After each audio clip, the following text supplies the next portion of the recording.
Så er det august måned. Det er sæson for kantareller.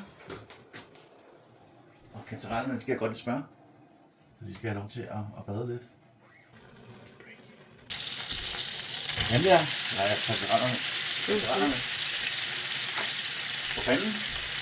For at de kan tåle mere. Det kan smør.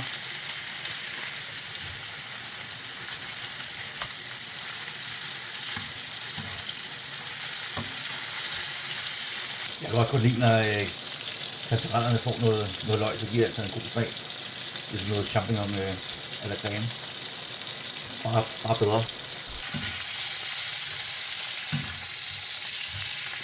Kan man godt skrue lidt ned for varmen, så løgene ikke bliver brændt, men bare kan karamellisere. Skal vi også have lidt fløde til kantarellerne? Det kan de godt lide. Skal jeg lige have sådan en... Hvor mange minutter? 5 minutter cirka. 5 minutter, okay.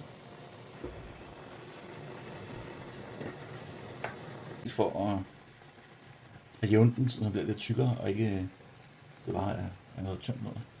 Mm-hmm.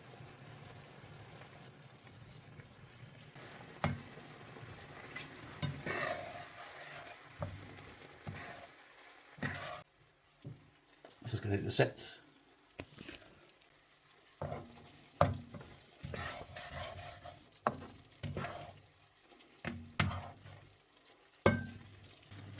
Have lidt peber.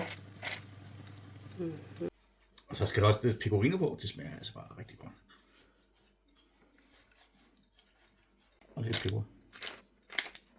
Så er der serveret dejlige kantareller, fløde, smør, løg, briochebolle og lækker ost. Velbekomme. Tak.